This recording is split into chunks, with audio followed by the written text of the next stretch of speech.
Questions. Number 1. I have heard of many monastics who do not use nimitta as a means of attaining jhana. Please discuss. Also, don't nimittas reflect the characteristics of the meditation object? So light nimittas would arrive from kasina practice? No. So when you do kasina practice, it's what you do when you go to the casino. You put money on this, money on that. That's called casino practice. But kasina practice is when you visualize the light. And then you get nimitta from the kasinas, but you also get it from breath meditation, loving kindness meditation. It's just natural, it's just what happens. And many monastics do not use nimitta as a means of attaining jhana, that you always have to go through that stage where all the 5 senses disappear and you stop thinking. I just was at the monastery this afternoon and some people say, no, you can still have thinking in jhana. No way. If you're thinking, you're not in jhana. If you can still feel the body, you're not in jhana. So, sometimes what happens, we dumb down the jhanas because everybody wants to get jhanas these days. And Ajahn Brahm still keeps a very high standard. So people come and see me and it's so difficult. You have to do this and you have to do that. And you go to monastic in the next monastery. Say, no. You can think that you can feel the body. Say, I'll go to that monk over there. It's much easier to get jhanas over there.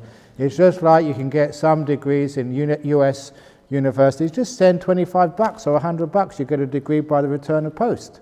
Yes, you've got a degree, but it's not worth very much. It's not the real thing. So yes, a few people can slip into jhanas without the kasinas, without the nimittas, without the lights, but it's very uncertain. In other words, they're not really quite sure what they're doing, which is why it's much better to develop the perception of that particular thing just before jhanas. Perceive it as a light. It is not seen with the eyes. It's felt with the mind. So sometimes it's there, it's just how you interpret it. And developing the interpretation of these things as lights is really helpful. If you don't want to just get a jhana every now and again by chance, but you really want to be skilled at these things, use the lights. They're far, far better. Dear Ajahn, if there is no self, why do we get into samsara and get a mind and physical body in the first place? Because you believe there is a self. That's the problem. There ain't. But because you think there is, that's why you have the problems. It's your assumption, it's your delusion. It's the delusion which gets you reborn, not the truth. So because you think there's a self, that's why you won't give all your money in the donation box. Can you do that? I once challenged people. Who will be able to give a blank check to the Buddhist Society of Western Australia? One person actually did that. They gave me a blank check. Just to the Buddhist Society of WA, they signed it, and just I could fill in any amount. You know what I did? I gave it back to them. It was just a test. I wouldn't do that. But I was really testing them to see just how much confidence and faith they have. Why are you bothered about it? It's not your money, is it? Is it yours when there's no self? What are you worried about? So it just shows the difference between, experiencing no self and just, believing in it. So there is no self. Yeah, I know, but I do like my little things here, my little things there. So that is the reason why we get reborn. That's the reason why we get attachments. We're attached to things because even though you may be in a Buddhist for many years, you know there's no self. In theory, yes. In practice, no. It's really weird that sometimes, that somebody dies, and it may be your mother or your sister, and you get upset. All those years of practicing, what's going on? We're all going to die.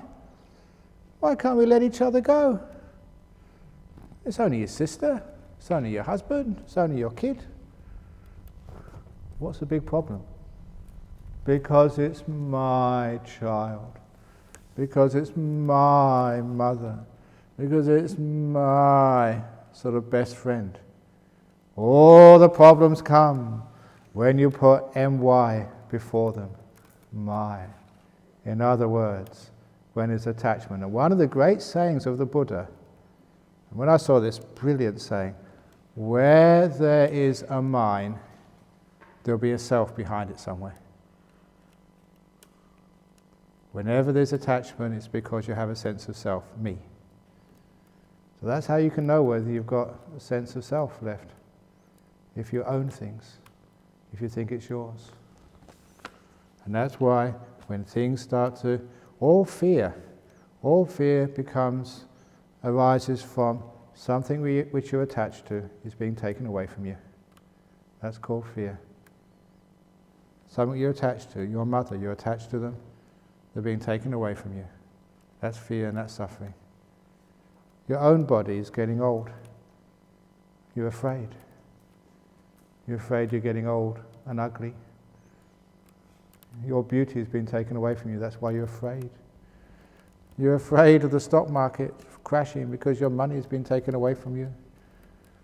And when you get into meditation, you're afraid of letting go of your body and letting the meditation deepen. You stop it because you're afraid.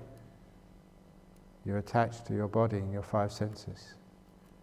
You're afraid of letting go because you're attached to your will. To go deep in meditation, you come to many barriers of fear. Every time you have a fear, that's where insight happens. That's where you find out what you're really attached to. That's why we get reborn. There's no self, that's true, but because you think there's a self, because that's your underlying psychological bent, you will have possessions, you will have attachments, you will have suffering, and you'll get reborn. Do you want to get reborn again? Do you really think you finished with school? Imagine having to do it all over again. Doing nappies all over again. Doing these pacifiers all over again. Do you want to do that? If you do, you will. If you've had enough, you maybe get out. I have heard of many monastics who don't... Hey, it's exactly the same. There are people actually writing this saying, I have heard of many monastics who don't use nimitta. I have heard of many monastics who do not use nimitta as a means to attain jhana.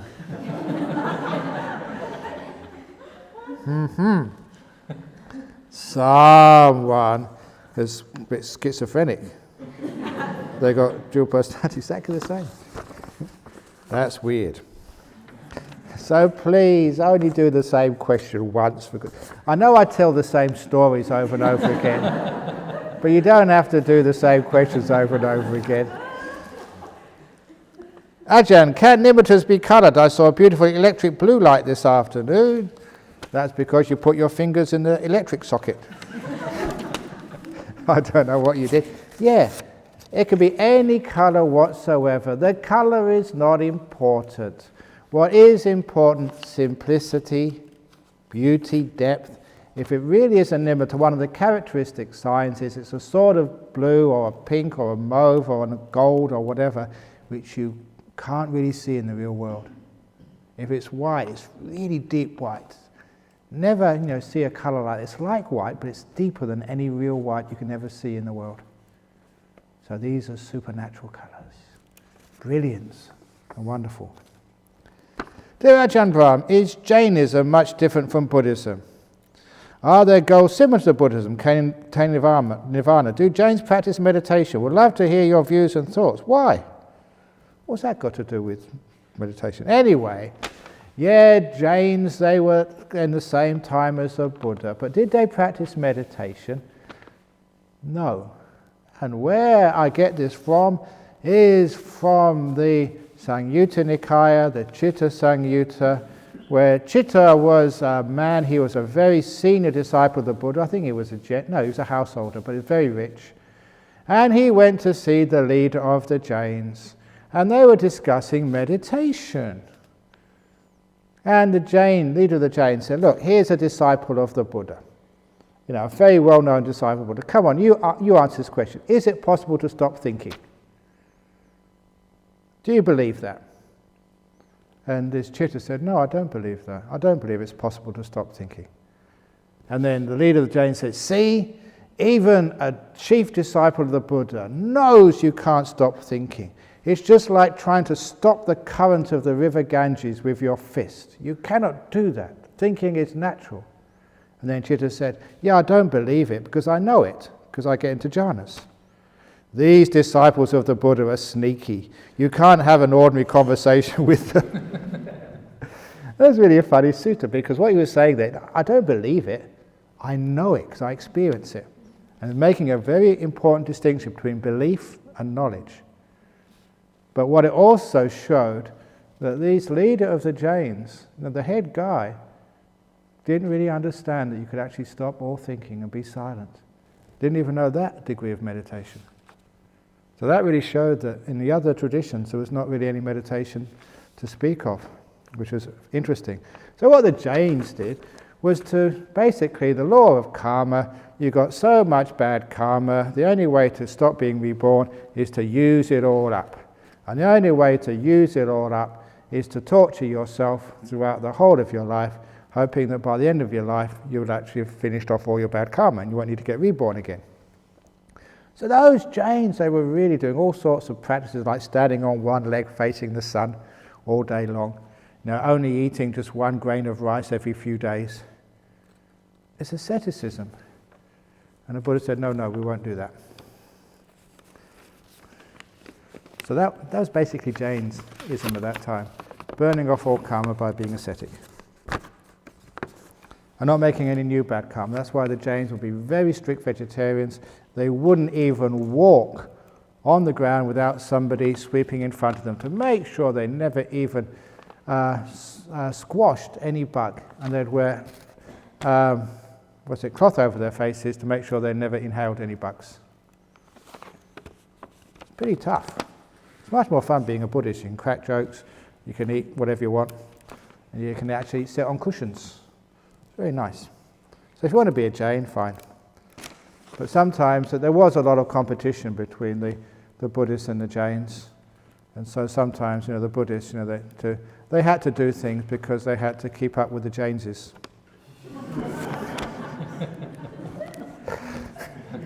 Oh, good, you got that joke. At last, I've got one you laughed at.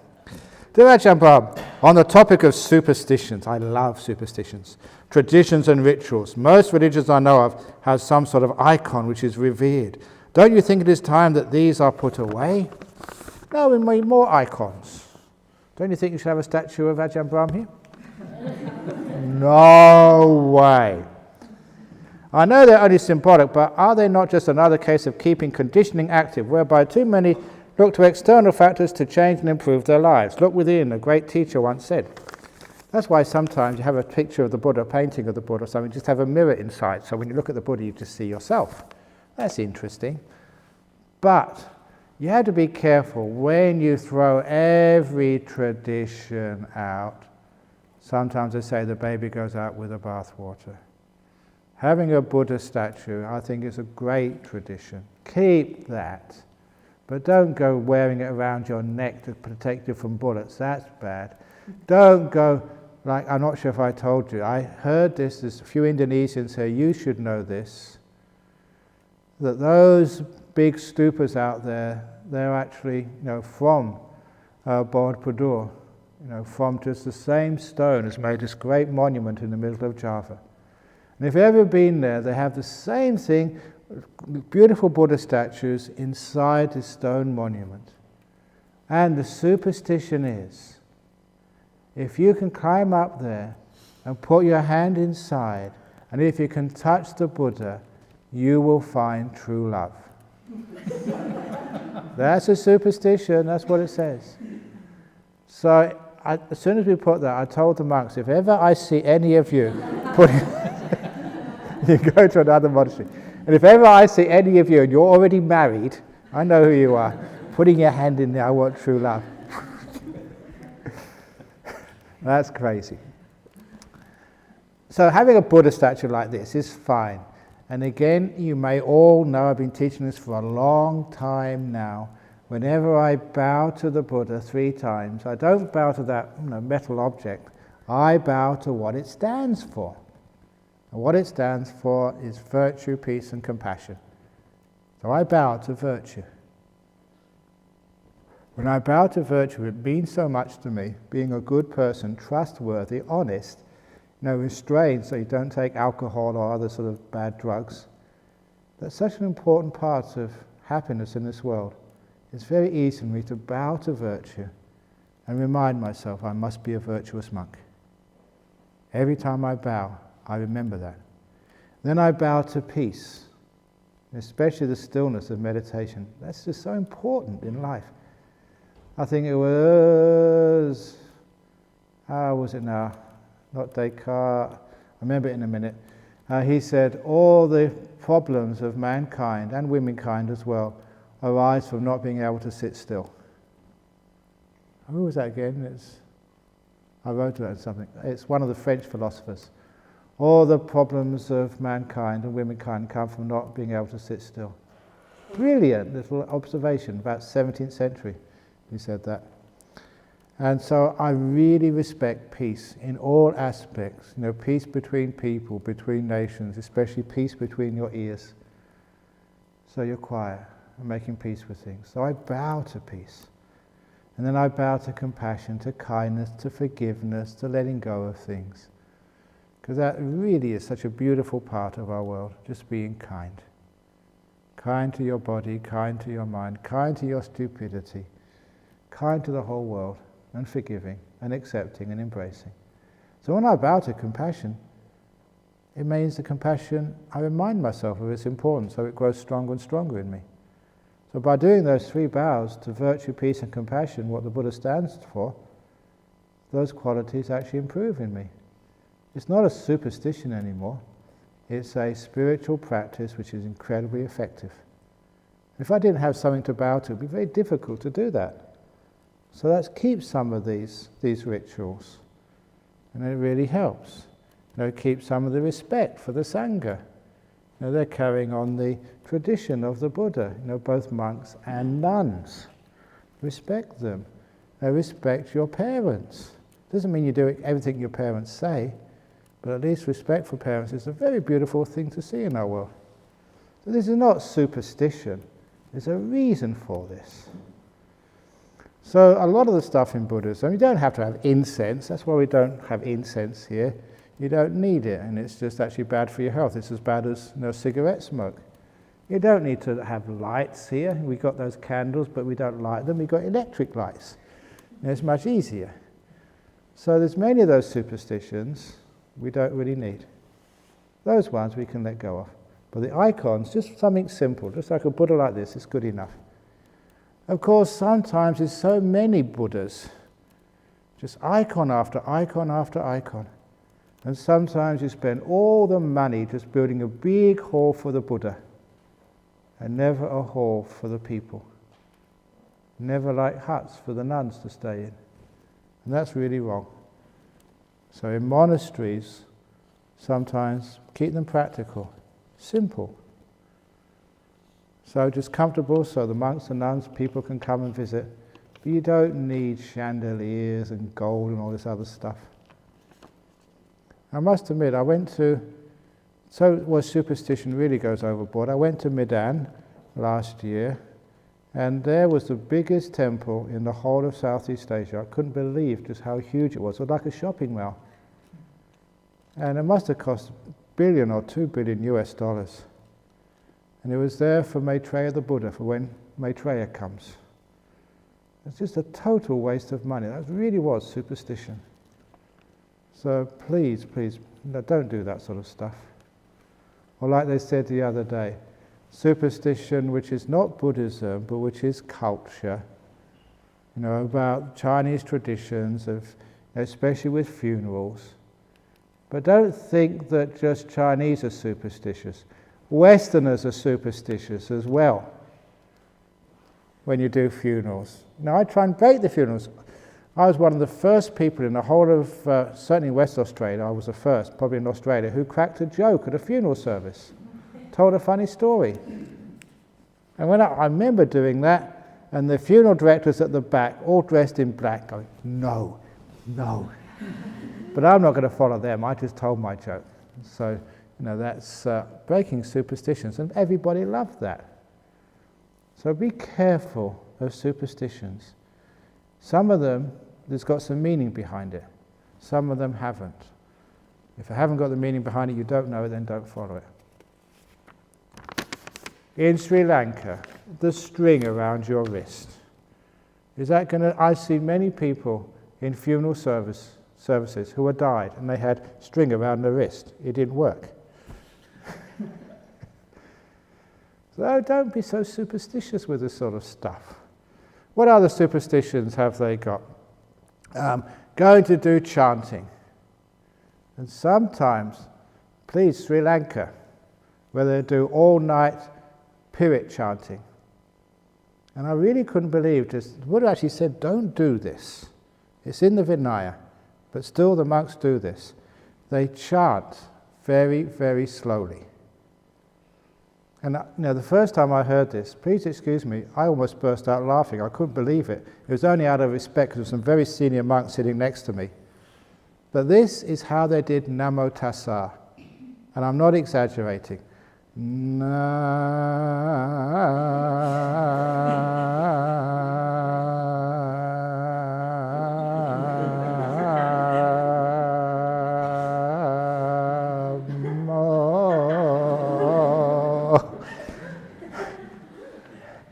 What are they doing that for? When a Westerner says that and says, sometimes you think, well, because it's always been done that way. Just because it's always been done that way doesn't make it right. That's not what we're supposed to be doing. So please, if Buddhism is going to keep on going in our modern world, that superstition, maybe the old men and women might go there, the young people will never go there. It doesn't make any sense, it doesn't work. And even just, again, the superstition, just saying the precepts without keeping them, that doesn't work. You've got to keep them. So don't just bow down. Just bow down to something which is important so it can increase the good qualities in your life. Buddhism is a huge source of great understanding. But when people just think it's superstition, they miss the whole point. Your emptiness. I realized today there was a monk, or at least I think he was, wearing a hoodie, colored exactly like your robe. Are monks going hip-hop? Thank you. As I say, it's just getting rid of superstition, just becoming part of our modern culture. Yeah, because sometimes it gets a bit cold here, and it's actually not getting warm today, but still they can have a little hood which they can put over their heads instead of a beanie. And it's cool. Actually, it's warm, it's not cool. P.S. I saw wild rabbits on my walk. Happy bunny meditation. Yeah, of course, there's all sorts of animals over here. I want to cultivate more joy and happiness in my life. I've started reflecting on my virtuous qualities and good deeds I've done. I'm also doing small things to help others on retreat. Do you have other suggestions on how I can cultivate joy? What did the Buddha say on cultivating a joyous attitude? Excellent. Reflect on all the good things you have done. And all the bad things you have done, drop them. Write them on the piece of toilet paper and flush them away. And keep all the good things. If you have a photo album, if you have a bad photo, what do you do with it? You delete it. You take a photo and your finger's in the way or it's out of focus, delete it. You just keep the happy photos. And the happy photos of your life, you look at those and it gives you lots of joy and happiness. And all the bad photos of your life, your divorce, the time you got sick, the time you went to prison, the time you... all those things, delete them. Forget about them, for goodness sake. All the times you got cheated, all the times your boyfriend dumped you, all the times your wife nagged at you. Delete, delete, delete, delete, delete, delete. And only keep the good ones, then you'll be happy. What do people do? All the happy memories, delete, delete, delete, delete. And all the bad memories. I don't know why he said that to me, but I'm never going to get that. I'm not going to forgive him. He should never have done that. And you keep all the bad memories in you. No wonder you're miserable and depressed and suicidal and all that sort of stuff. So please don't do that. Keep the good memories. Look for happiness. There's plenty of happiness in this world. Remember generosity, your own and other people's generosity. Remember kindness, all the acts of kindness you've done. And don't just think in this retreat, oh, it's my turn to do the chores today. Even if it's not your turn, do them anyway. Just for fun. That's what I learned how to do. I know as a Westerner, I thought, okay, you do it today, I do it tomorrow, we'll have a roster. And then I learned, no, it's actually much more fun pinching other people's duties. So sometimes it was their turn to do the sweeping, but I swept for them. I love doing duties, serving. You get so much happiness. One time, it was the job of all the monks to carry the water, fill up all of the toilets and everything. And one day I got up early and did it all myself. And when all the monks came, the bell went, ha ha ha, you're too slow, I beat you. I did it. And that attitude was far better than saying, it's your turn, you do it. I did it yesterday, it's your turn today. That really sucks, that's really so selfish. You know, when we get joy in doing service. What a wonderful thing it is that you can serve this retreat just by looking after everybody. And if Bianca needs a bit more help, you know, it's not your turn today to help, but you just love doing it, just to serve. Just like all those people who bring food for you. They don't get paid for that. Why do they come all this way just to feed you? Have you ever thought about that? Just service. They just love doing something good. And I used to ask people, why do you come and do this? And they say, because we enjoy it. Exactly. So when you do service for others, you get a huge amount of joy. So don't just think, no, it's not my turn today. I washed up yesterday, it's your turn today. Nah, nah, nah, nah, nah. That's not going to get you anywhere in life. So see if you can just do the service. The rubbish needs to be cleaned up, just take it out. And see if you can do it first before anybody. And then it becomes like a competition. We like rush to do the jobs. And if you're too slow, sorry, I beat you. Ha ha ha ha. That's how you cultivate happiness. Also, don't forget to laugh at my jokes.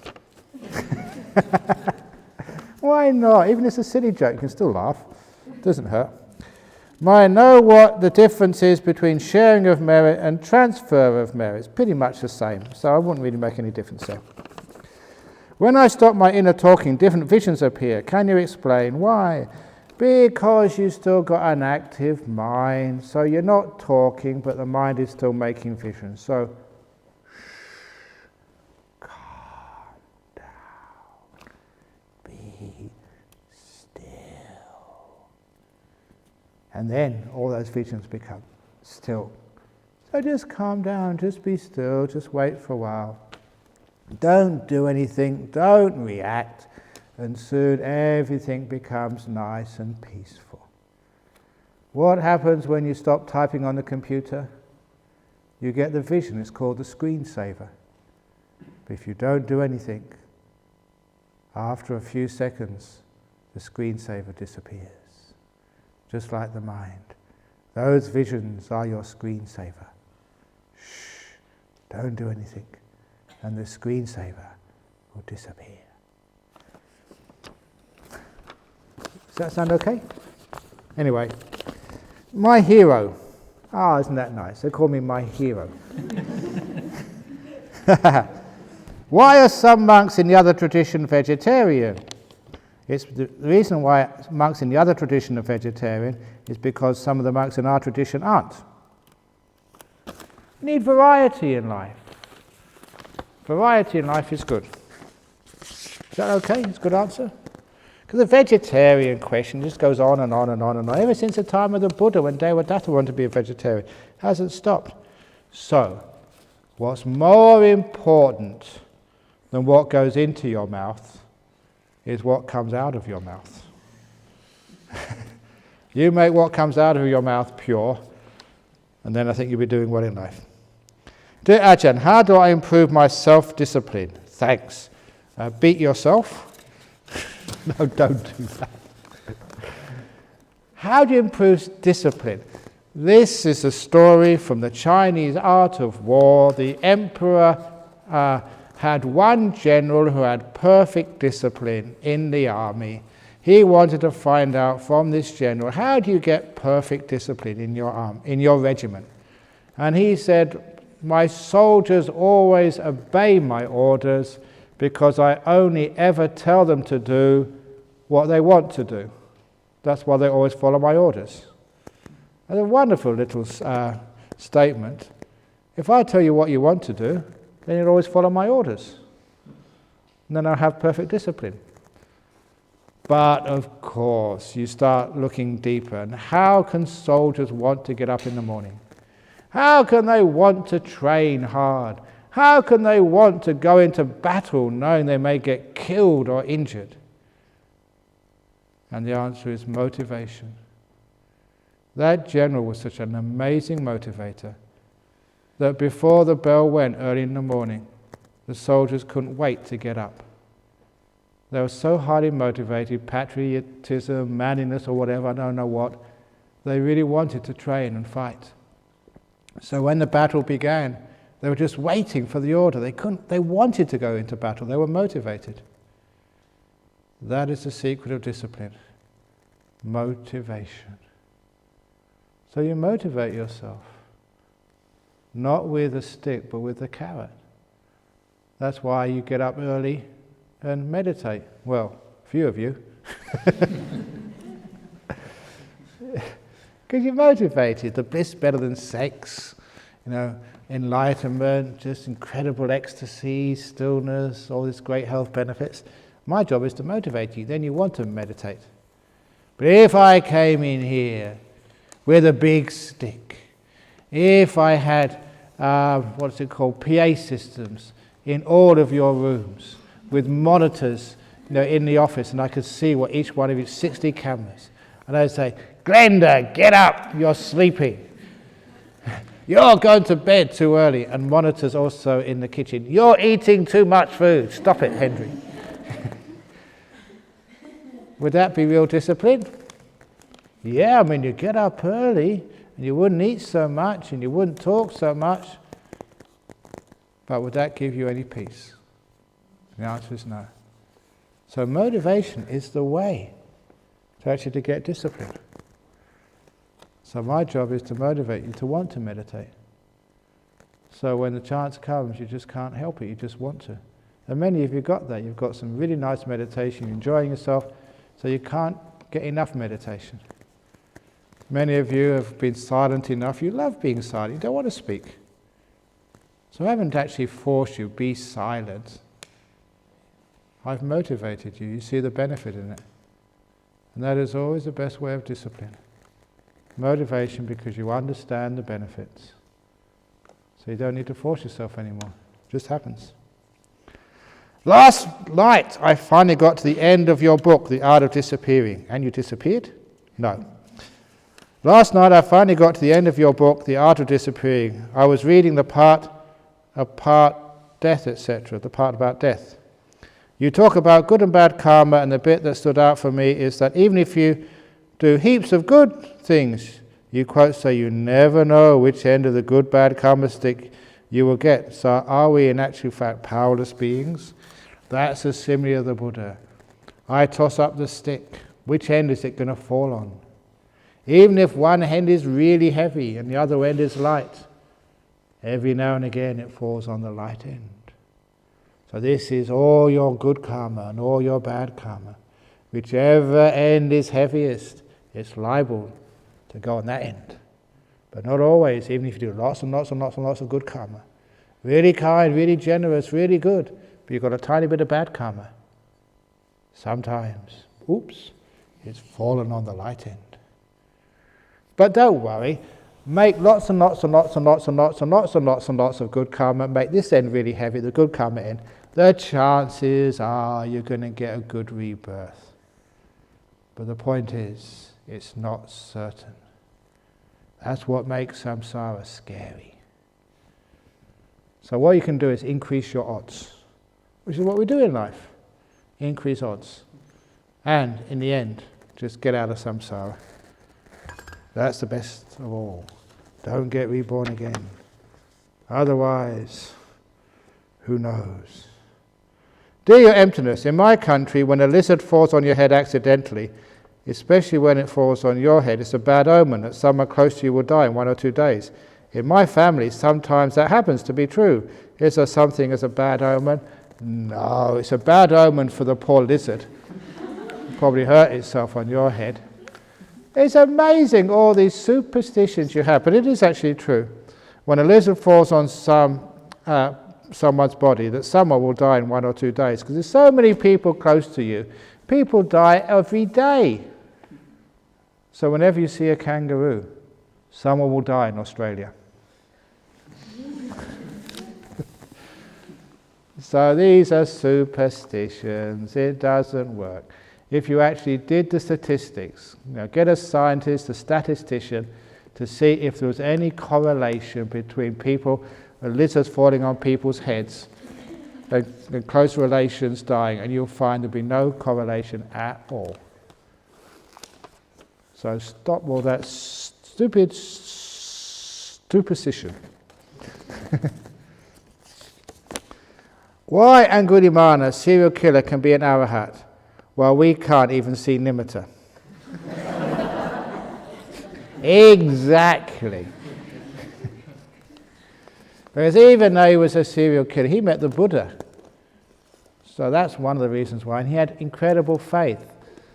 The reason why he was a serial killer, because he had faith in his stupid teacher who told him to do that. But when he met another teacher, the Buddha, he actually did what the Buddha said and became an arahat. So if you only follow the instructions, then it would work for you too. What was the Buddha meant he's saying? I've already stopped when he met Angulimala. I mentioned that the other day about that little novice. Stop. Stop doing things. Stop wanting. Stop moving. Stop. When you stop, the whole world stops and disappears. So Angulimala was clever enough to stop and soon became an arahat. And I like to say that story because, look, sometimes people say, oh, can people these days become enlightened? And even serial killers can become enlightened. So if they can become enlightened, why not you? And I love saying that because sometimes people say, oh, maybe I haven't got enough good karma to be enlightened. Maybe because I'm like this and I'm like that, I can't become enlightened. Everybody in this room can become enlightened. If a serial killer can, so can you. So what do you have to do? Follow the instructions. I remember many times people get like a new microwave. They plug it in first and it goes bang. And then they read the instructions. Read the instructions first before plugging these things in. And now you learn the instructions, now meditate and get enlightened and have an end of this. There's this person who I sit next to during meal times. Actually, we can actually find out actually who writes these questions. Because in your questionnaires at the end of this retreat, I can actually compare the handwriting. So I can find out exactly who writes which question. There's this person who I sit next to during meal times. And every time it's time to line up for food, she always has this, oh no, not rice and curry again, look. And it cracks me up. Is that me? And it cracks me up. I just want to say thank you to that person for making my mealtime more enjoyable. Sadhu, sadhu, sadhu. At least it's something to eat. Many people in this world have got nothing to eat. So you think, oh, at least I got some rice and curry. But it's true. I mean, some people like rice and curry. Some people like potatoes. Some people like bread. Some people like pasta. So just because you're a Buddhist monk doesn't mean you have to have rice and curry. So sometimes, if I'm a Westerner, you like Western food. You have like Asian monks, they like Asian food. You have Chinese monks like Chinese food. Korean monks like Korean food, like kimchi. So sometimes don't just think, because look, I'm a Western, you know what I like. I gave so many talks. When after 7 years of rice and curry and frogs and stuff, disgusting food, I went to England to visit my family. And this is absolutely true story. I went into my mother's apartment, and there on the gas stove was the chip pan, which they made like potato chips. They fry like French fries. And I remember that from before I left, because in the English tradition, this pan you use for frying the chips, you never cleaned it, because that would take away the taste. You just add more oil into it. And so the outside and the inside was crusted with this golden stuff. For over 7 years, maybe about 10 years of stuff. And that made it really delicious. And when I saw that, I thought, wow, I'm going to get some chips from my mother. And when I went into because I thought that, when I went into that kitchen, my mother, without prompting, said, I've been meaning to throw this away for years. And in front of me, she threw it into the waste bin. That really hurt. So she made me rice and curry. And the only time I got any chips on that first trip was I went to a Thai person's house. And they gave me shit. So be kind to your monks and nuns. Then you go to see Ajahn Brahm. She loves pizza. Well, get her some pizza, because it's really tough being a monk. You can't get what you want. So every now and again, look after them. So anyway, especially Sri Lankans, because I told when I went over to, not this time, Toronto, a few years ago, I think the monks said, look, Ajahn Brahm likes Western food. So they made me shepherd's pie. And I thought, great, I can eat something today. And it was potato and Sri Lankan curry underneath. Oh. And the thing is, you get your desires going. You see it, it's shepherd's pie, and you get to the bottom, oh no, here we go again. That's the suffering of being a monk. Here we go. Whenever my boyfriend is feeling stressed or nervous, I just sit him down and do a bit of Reiki on his head. I've never understood what I'm doing,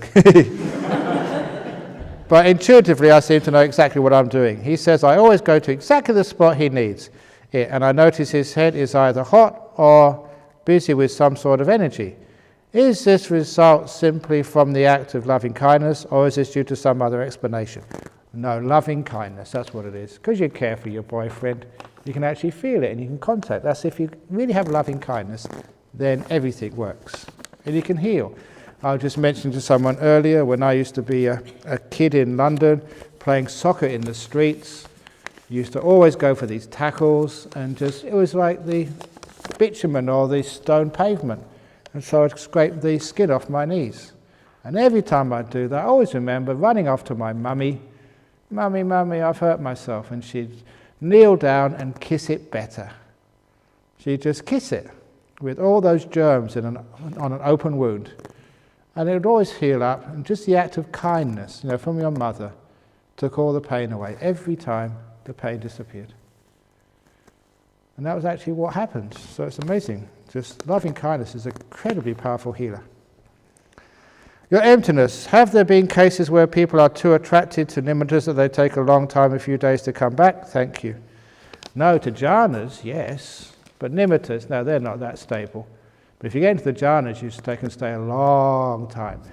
One of those favorite... Okay, wasn't there a story about a monk who was so deep in meditation that lay people thought he was dead and burnt him, but he was unhurt? Yeah, I told that story the other day.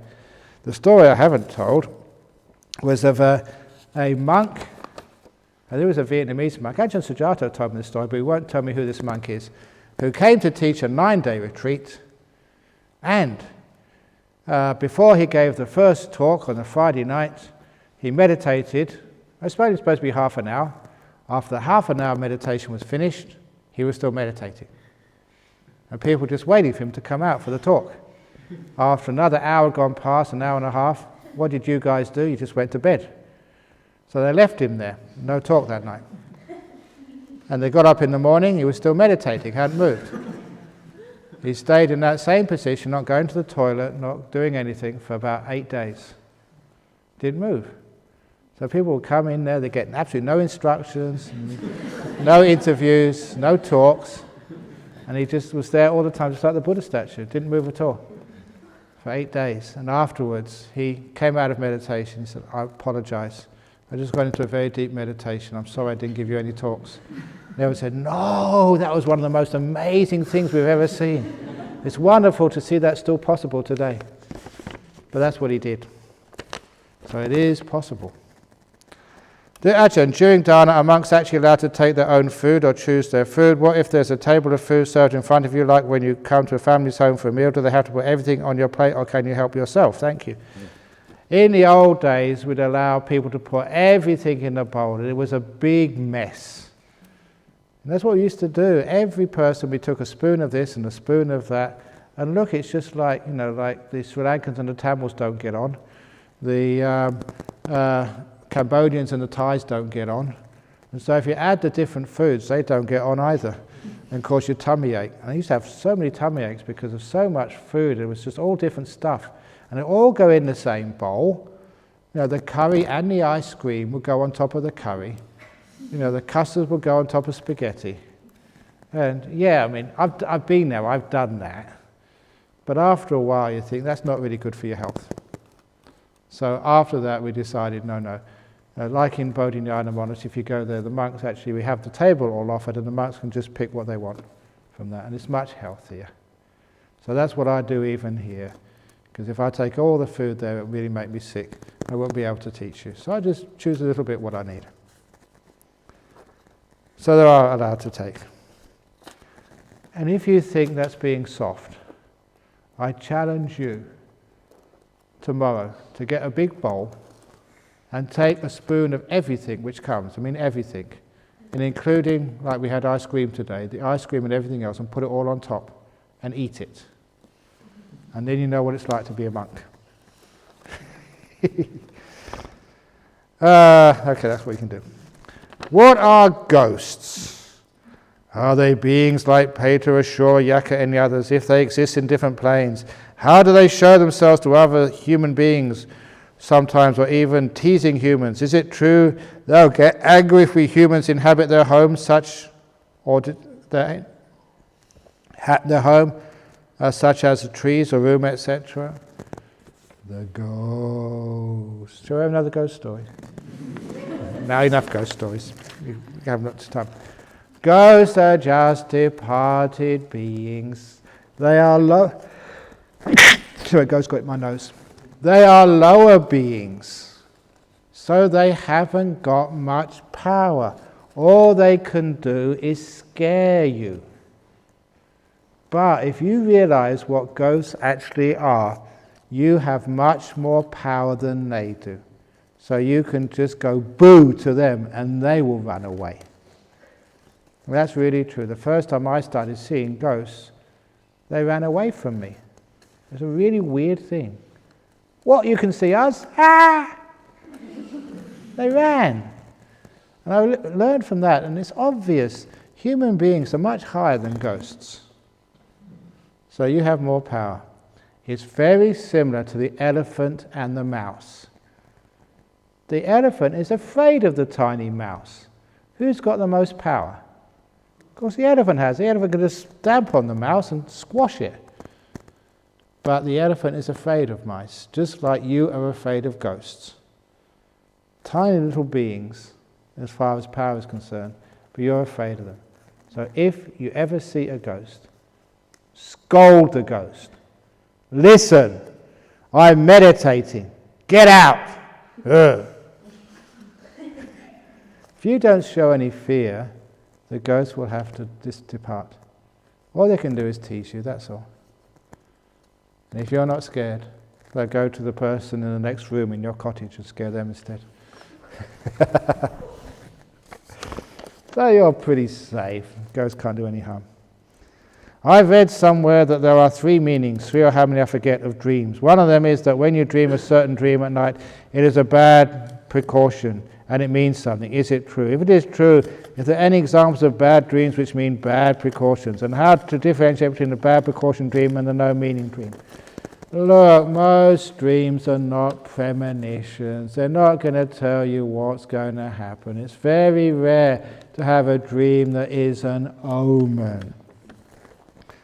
But sometimes it happens. Did I tell you the story of the man who dreamed of the 5 angels? Some of you know that story, it's in a book. A man dreamt of 5 angels, and every angel gave him 5 pots of gold, worth a fortune. And then he woke up. It was one of those dreams you get just before you wake up. So he remembered everything. He looked around the room to see if there was any angels. No angels, but even worse, no gold. It was just a dream. And when he went to have his breakfast, he saw that his wife had made him 5 pieces of toast and 5 boiled eggs. He looked at the newspaper. It was the 5th day of May, the 5th month. This was an omen. He looked at the back of the newspaper, the horse racing. Here in Perth is a horse racing called Ascot, named after a big one in England. A-S-C-O-T, 5 letters. He looked at race number 5 that afternoon, and he couldn't believe his eyes when he saw that horse number 5 in race number 5 was called 5 angels. You only have these omens once, if at all, in your life. So he took the afternoon off work. He went to the bank at lunchtime and took out $5,000 to keep the lucky number 5. He went to the racetrack. He chose the 5th bookmaker, the one who takes the bets, in the line. And he put $5,000 to win on horse number 5, race number 5, 5 angels. He knew because of the dream the number 5 could not be wrong, and it wasn't wrong. His horse came in 5th. Which is one of the trouble with omens. We only understand what they mean afterwards, when it's too late. So don't believe in your dreams. Forget the white light, nimittas that you so often talk about. I get purple light. I've always thought this was the colour of the 3rd eye. What are your thoughts on this? Having 2 eyes is enough. You don't need a 3rd one. So it's not the 3rd eye, but it's not just white light. Purple light is a good one. Blue light is very common. Gold light is very common. It really doesn't matter what colour it is, as long as it's beautiful. Purple is fine. Dear Your Emptiness, I appreciate the thoughtfulness in creating this beautiful retreat centre. I can turn off the light from my bed, a flushing sit-down toilet, plenty of coat hangers, etc., etc. But could I offer some feedback for even happier retreatments? A coffee machine with barista to ensure the perfect latte, and perhaps you could set up a frequent meditations card, and we could upgrade to have our own club room, guaranteed quiet and foot massages. Some people have been to too many hotels. But a barista coffee machine in every hut? No, why not? Next time, we have a rule in Bodhinyana Monastery on our opposite side of the road. Whoever has an idea has to do it. So whoever had the idea that every room should have a coffee machine, you should donate them. Now, Daniel said no to coffee machines, but now she said yes. Or just have it in the teacher's cottage. You can always make it more beautiful. Dear Ajahn He, your He make it extremely easy to start the day. My question, how can we be compassionate and eat the being at the same time? I think, are you talking about eating meat? Because when they're meat, they're not being anymore, they're dead. You're not eating being. I don't really. Oh, do you mean beans? Eat beans? Beans? Beans? Baked beans? I don't know. What is your favorite Buddha's disciple at the time of the Buddha? Well, the favorite Buddha's disciple at the time of the Buddha? Anuruddha was really nice. He was the one who would just meditate and meditate and meditate and meditate. And it took him, 17 years to even become a stream winner. And he was a great monk. So I think it shows you can't expect to get enlightened straight away. Even the great monks took years and years and years to become enlightened. Last question.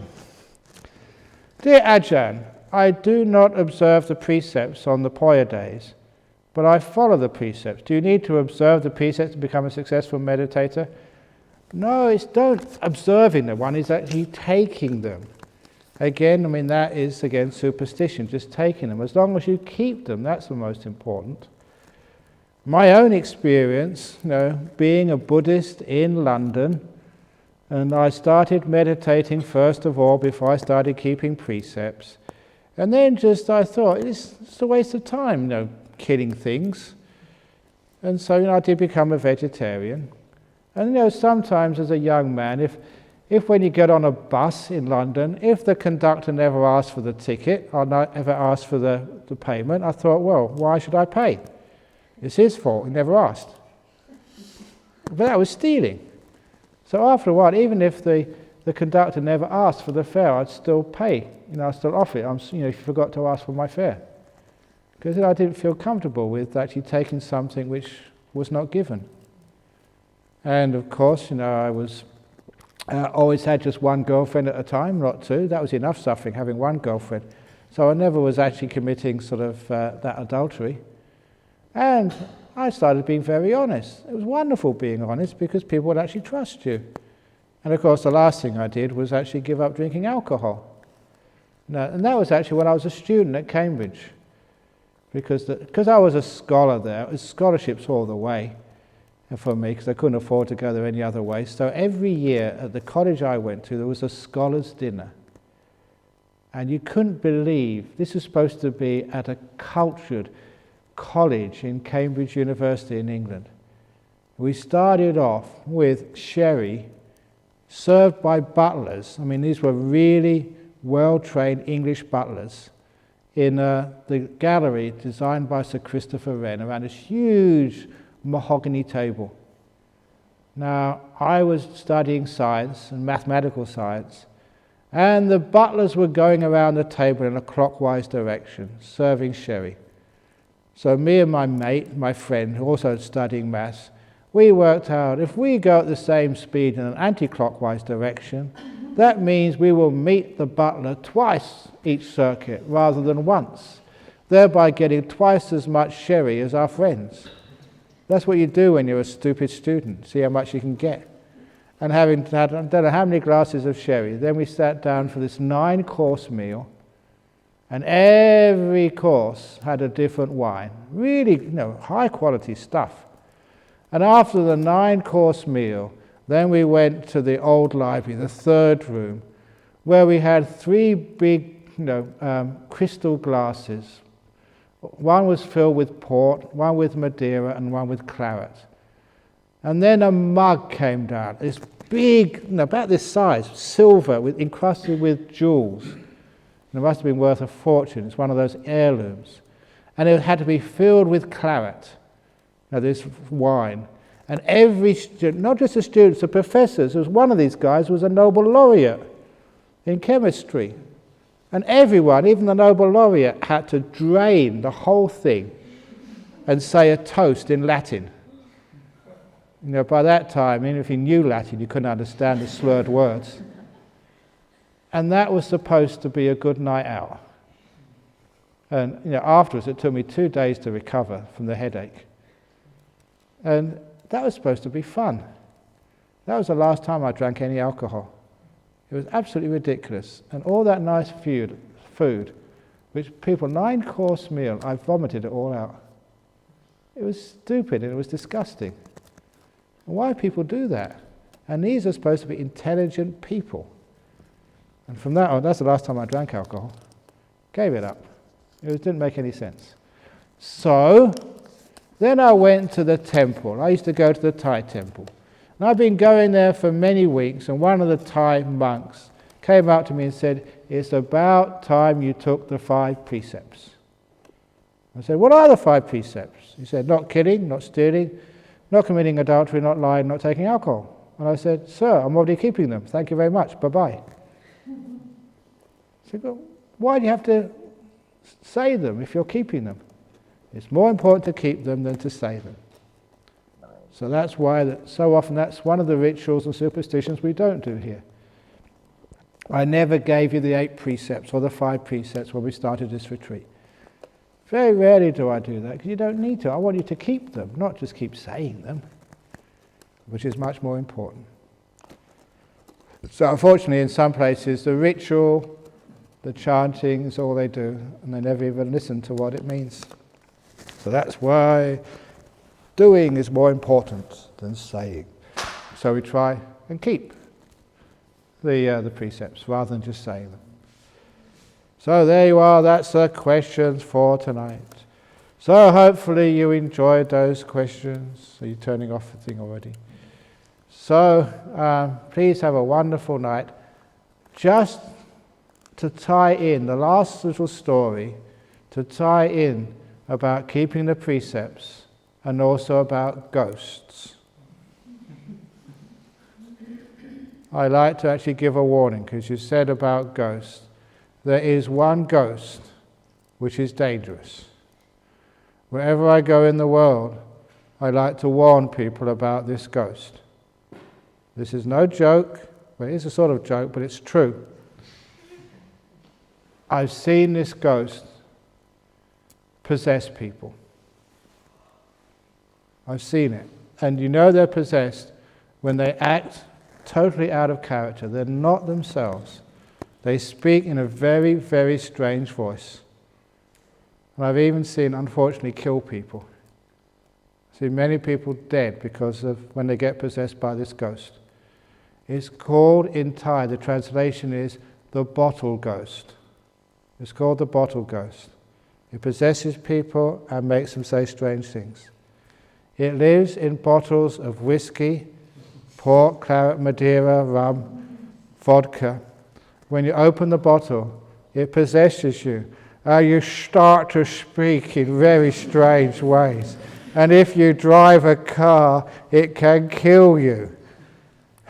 That's why we call whiskey and rum and vodka spirits. It's called a bottle ghost. And that one really exists. I've seen it, you've seen it as well.